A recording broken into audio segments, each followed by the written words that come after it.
જો મિત્રો, કાલે કેવું વાવાઝોડું આવ્યું હતું જોયું ને તમે? એ તો એક મારા ખુદની વાત કહું. એક દિવસ મેં તો ખેતરમાં ડાંગર પકવી હતી અને મેં એવું વિચાર્યું કે ભગવાન કરી મને 100 મણ ડાંગર આપે ને તો સારું કહું. તે ભગવાને શું કર્યું ખબર? 100 મણ ડાંગર આપી. તે પછી મારો વિચાર કેવો થયો ખબર? હું 150 મણ થયા તો સારું કહું. ફરી બીજા વર્ષે મેં 150 મણ ડાંગર ધારી ને તે ભગવાને ફરી 150 મણ ડાંગર પકવી. તો ફરી બીજી વાર મારો વિચાર કેવો થયો ખબર?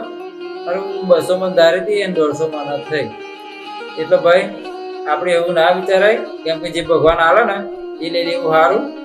નહીતર હે ને જે કાલ વાવાઝોડા આવ્યા ને એવા વાવાઝોડા લાવે ભગવાન. ફરી ભગવાને શું કરે? આપું એ તો તને કેવું શું પડે?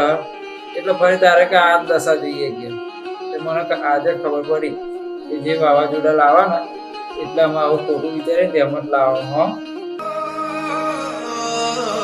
તારા સિવાય